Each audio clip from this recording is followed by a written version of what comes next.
Hello, everybody. My name is Dingane Gant-Kendricks, My name is Shaka and Dingane-Kendricks. and welcome to another episode of the Behind the Hero podcast. On this episode of the podcast, we'll be talking about everything screen time. So I'm sure we've all heard the phrase screen time spent in front of the TV, the computer, time spent on the phone. And it's been a lot of talk around it lately because hours are being dedicated to these screens.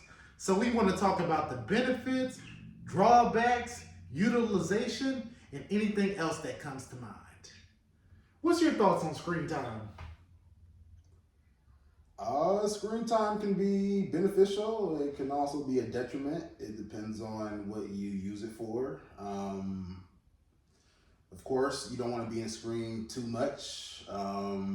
You still want to, go outside, be active, things that don't revolve you pressing buttons or, looking at videos. So screen time is both, beneficial, especially when it comes to, research, studying, trying to, learn more information about anything or achieve some type of goal or task. And it could be detrimental because sometimes people are on screens for way too long, and that has, negative, health effects, things like that. So it's definitely a balance that needs to be had, especially, in a world where a lot of things you do now are going to be in front of a screen. I would agree with that. I do think there's benefits and drawbacks. And even with the benefits and drawbacks, it's like the statement, too much of a good thing can be bad. Mm-hmm. Even if you're doing like a good thing on the computer, if you do it too much, like let's say studying, like if you spend too many hours, it can become negative because the balance is out of whack. But I want to draw in on certain aspects of this screen time. Let's start off by talking about what are the benefits of these screens. What do you think are the benefits of screens, like screen technology, and just having the ability to go like be in front of a screen? What are the benefits to that? I would say convenience. Before you would have to go to some place like a library to rent books out in order to get the information you needed. Now you can do the search on the internet and it pops up on a screen that's right in front of your face, and you don't have to go anywhere now. You can be in the bed, you can be, you can be working out, you can be cooking. So I think that the convenience has definitely, shown itself to be something valuable when concerning screen time, especially in modern days. I would also say that the convenience is a strong benefit of screens, because back in the day, you would have to go out of your way to get information. Like you would have to leave the house, go to the library to learn about something, or leave the house and go to a conference to gather information. But now, as soon as you get the thought, you can hop on your phone, hop on your computer, and be at that seminar or be reading that book. And that allows us to be more efficient. So I would also say that that is a strong benefit of screen time. Now let's talk about the drawbacks. What do you think are some of the drawbacks? Honestly, I would go and say the drawbacks are, something similar to my first point. Basically meaning that screen time is good, it's convenient, it can be more efficient, but at the same time, we are people. And everything we do isn't something that we should be doing in front of a screen. So, I understand why a library, even though not the most convenient anymore, I understand why they still exist. I understand why, in-person conferences, trainings, and things still exist, because with people, that eye-to-eye interaction means a lot, especially when achieving a task. Not saying that it can't be done over a screen time, But, I think that there's benefits to both. I think there's benefits to in doing these things in front of a screen, but also doing these things face to face, which is why I think that too much screen time, again, is a detriment, because I think people need that interaction that helps them develop themselves more, moves on, because you don't get that same interaction when you're on Zoom. We've done, and there's been research on that. One of the easiest research things that I can come up with is the COVID. Students learning in school. They didn't really learn as much as we would have expected them to when we transferred all in-person learning to Zoom learning. Now, it was convenient. They were still able to get learning done. Teachers were still able to teach, but it wasn't that same effect as if students were in a classroom with that face-to-face, looking at the teacher, looking at their students, and then figuring something out. So I believe the same point that I made for the benefits of screen time is the same points I'm going to make for the detriments of screen time, that we need a balance and that we shouldn't be doing everything in front of the screen, even though we believe it might be convenient at times. What do you think? I would add to that in saying that too much screen time could be bad for our well-being, that it is convenient to be able to be at this seminar right now, or to do this act, like to gather this information right now. But ultimately, why are we doing that? Like, why are we gathering this information? I would assume it's to either develop ourselves or to ultimately build a connection. And that experience can be had solitary, like by yourself, or you can go out and get the process started. You can connect in the process of learning this information. And that could be a strong benefit. The computer, especially these days, it's so advanced, and phones are so advanced, and there's so much that goes into these technologies that it almost feels like when you hop on these devices, you're in a whole world. It feels like you're connected, but when you really take a step back and look at it from a different perspective, you're like, oh, no, I'm not connected right now. I'm just typing. Like, I'm not there. It just seems like I'm there. And I find it interesting how major corporations who run the applications that demand the most attention are aware of that. Like, social media sites study how do we get people onto these apps for as long as possible to sell, to put advertisements in front of them. And I think as much as there is a benefit to like social media and screens in general, that, like you were saying, you kind of got to be able to find that personal balance so that you're able to utilize these screens and these devices to your benefit. And that can be difficult. Yeah. That kind of led me to another question. Since we do know that individuals control screens in applications, do you believe that companies have a benefit to look out for users and consumers of these technologies? Do I believe they have a responsibility? That's a hard one for me. And that might go into a deeper discussion. I don't know, one-on-one, that's beyond the podcast. But as much as I do believe they have a responsibility, I also don't believe they have a responsibility. And right now I'll go over why they do believe they have a responsibility, is because we all want, it goes back to the basic fact that we were taught in school, that I believe that everybody, and again, personal opinion, but I believe that everybody should live their lives based on, and maybe they do, is treat others how you want to be treated. And a lot of social media platforms, things happen that are, have some negative effects on others. And, we definitely want to be exhibit leadership abilities, ability to help those when they feel they're in trouble, or to kind of stop a situation before it happens if you understand the effect that might take place.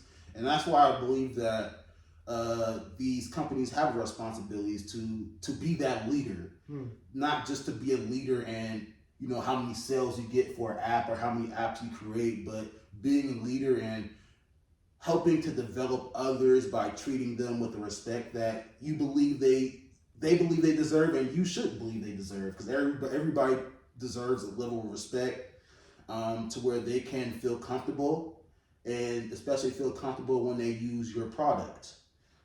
So I do believe there is a sense of responsibility in that, but at the same time, to prove my other point, everybody doesn't believe that.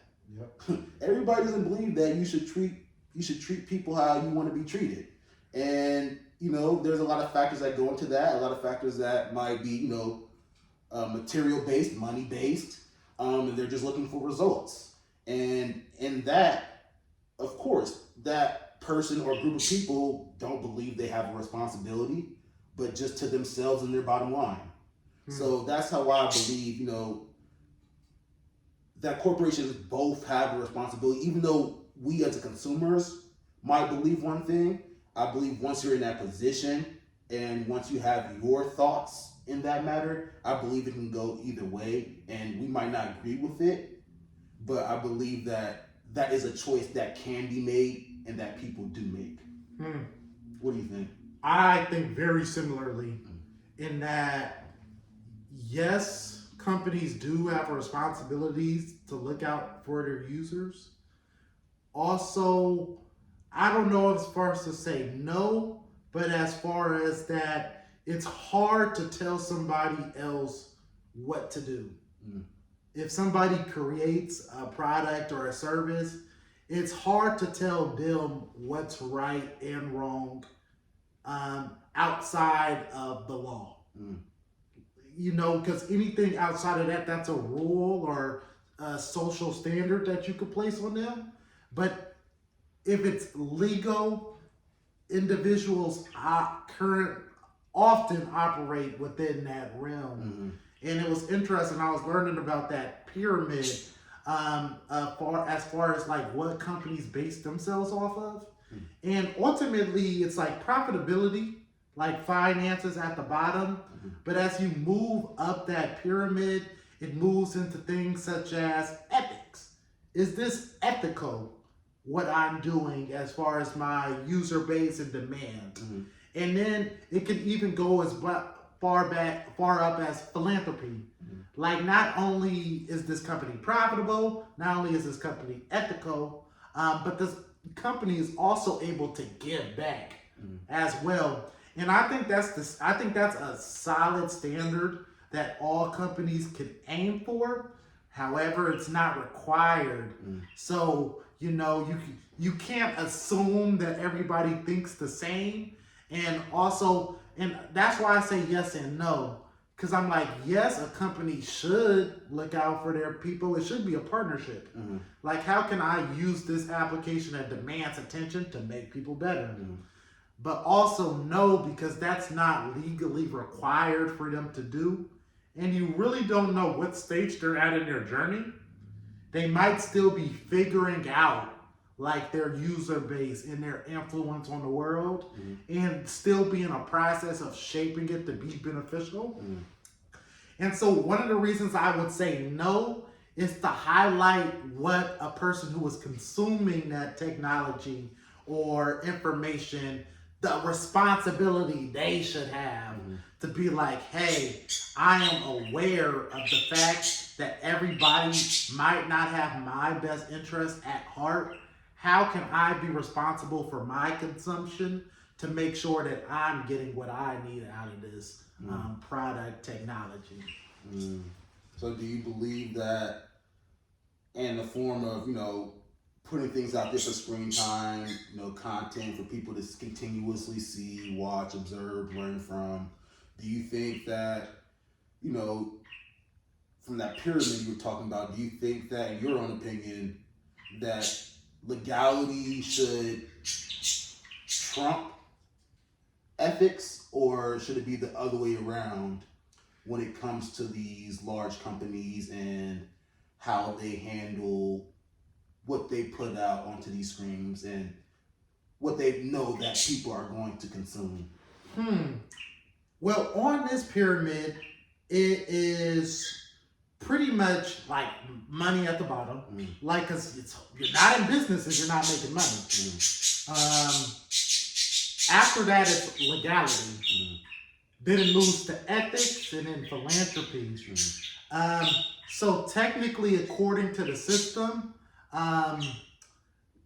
legality comes before ethics. But I also got to think about it as like a basketball game. You can shoot a free throw, you can shoot a layup and get 2 points, or you can shoot a three-pointer and now you get more points for that three-pointer. I think it's in a company's best interest to shoot that further shot. Like to really go set their standard. And that's something that's been on my mind personally, like go the extra mile. Like go the extra mile to provide that service, create that opportunity, and just see what happens. And I think that's in the best interest of a company. Okay. What do you think as far as like should ethics trump legality? I believe it depends on a lot of. Well, I think laws are a form of ethics, and I think it all goes into ethics. I think ethics should trump, because I think ethics is like an umbrella that has, laws, morals, all those things, and standards, principles, all those things under it. So I think, yes, laws are created, and they're created for, a vague purpose to kind of basically look after everyone. It's not really individual based. It's a broad spectrum of things that, we use to kind of be universally. But ethics sometimes are more specific, especially when it comes to particular content that might be shown on screens. So I think that because ethics is more detailed, I believe that should be something that triumphs more, because that's something that we can observe more. Laws, they're vague, and there's a lot of work that people need to do to make sure that a law relates to a singular person. Unlike with ethics, you can, principles, morals, is this good for a particular group of people or individual? I think that's more direct based. And I think with people, especially with, everyone having their own personalities, characteristics, I believe that ethics and its more direct based approach, I believe that's more beneficial. But then again, I do understand that we can't personally tailor to millions of people. I know that, we just don't, as a society, we don't have that level of understanding and work yet. So I definitely understand why laws are in place, so that it's a general spectrum. If somebody kind of falls in this circle, I get it, even though it's not a perfect system. I get how it's created, but for me personally, I believe that ethics tailors more towards the characteristic and the personality of a person, and I believe that goes a lot further than trying to just group them into a circle or group that might fit a little bit of them and not completely their whole as a person. So yeah, I believe for me personally that ethics, even though it will take more time and more effort, but I believe that should trump. I hear you. And I especially resonated with how you talked about individuals. Rather, that was an individual who was more so on the consumption side or on the production side. But ultimately, at the end of the day, they're unique individuals. And I also think that makes it a little bit difficult to place boundaries on screen time because you never really know who you're dealing with. I would say that, let's say for a movie, I've been really interested in animation and game development lately. And if you're going to make a movie, you want to sit back and look at how are people reacting to the movie I'm making. If you make an hour and a half film, you wouldn't want people to be glued to the screen and laughing and immersed in that experience. And ultimately, I would say there have been movies that have been made that have really made a positive impact on society. They may have touched on real world issues, resonated with populations, and been overall good. You don't know if the person who is watching the movie has watched movies all day for a year though. So all you can, like, from a consumption side, the only thing you can sometimes do is make it, and then it has to be that partnership with individuals to be like, okay, you got to know when enough is enough. And I think society is picking up on that. You can see things like on the iPhone. Does your iPhone tell you how much screen time you had in a day? Yeah. Yep, like it'll be like, how much screen time have you had? And based off of that data you get, you can make a decision. Okay, I'm cool with it, or I want to reduce this screen time so that, like, I'm a little bit more engaged with what's going around me instead of like what's going on in the phone. But I think that, yeah, it's a partnership, and each individual in that partnership has to be aware of what they want and of their responsibility in that partnership. Okay. No, I definitely agree with that. It's something that needs to be communicated and understand amongst both parties, and it's everything won't be agreed upon, but if there's a mutual understanding, that alone takes you very far. So I mean, communicate and compromise. And my last question is on the future of screen time. What do you think is the future of screen time? I think everything is going to be on the screen. The way things are going and technology is advancing, I think everything is going to be on the screen, and the only thing that will eventually be real is, your body in the real world. It's pretty much it. It's vague as what I said it. Your body is still going to be in the real world, but everything you do is going to be in the screen or VR. Communication, socialization, business, entertainment. So of course, I believe that, a lot of these things will still exist, but we can kind of see just in the past few years how a lot of things have dwindled. A lot of activities and events that, people have gone to, pre-pandemic. And I'm not blaming y'all on pandemic, but, it's a lot of just entertainment, things that just have diminished over time, and I believe that eventually a lot of these things are going to be put on in front of a screen somehow, and people are just going to be at home on a couch like we are right now, and being able, like I said, business, socialize, entertainment, everything from one singular place. So I think that screen time is going to be very involved in these next decade or so, and I think that a lot more of what takes place face to face is also going to be limited.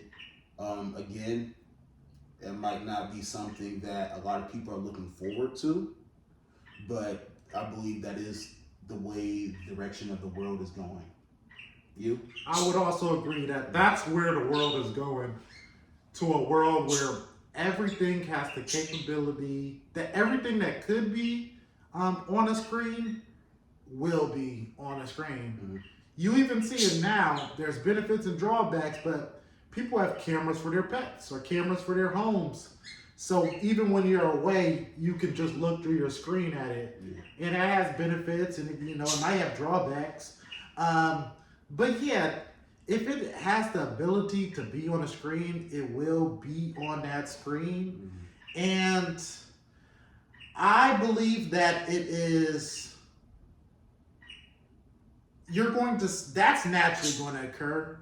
I also think there's going to be a stronger communities and stronger voices to lead people in a different direction. So I do, like back when we were saying last week about that productivity culture and the benefits and drawbacks of productivity culture, I think people are also going to be a little bit more aware of where this is going, and there is going to be a population of people who are going to be able to utilize this screen time and also separate themselves from that screen time. And I think that's going to be interesting as well to see how that plays out. One thing that I want to say too is with this digital program that we're creating, the in-class program, I find it interesting how this program is developed for students to play, discuss, engage with each other, and very little of the time are the students spent actually looking at the screen. So, if it's a 30-minute class, I still have to track the data on it, but 5 minutes or so would be my estimate that the students are actually looking at the screen. Most of the time, it's just a quick look, quick listen, and then go about the activity. So I also think that there's going to be benefits like that, where it's like, okay, the screens are being used, but it's more so as used as a tool to facilitate real world experiences. Okay, I see what you're saying. Well, this has been a very interesting conversation. My name is Dingane Kendricks. My name is Shaka and Dingane Gant-Kendricks. And this is another episode of the Behind the Heroes. Until next time. All right, everybody, take care.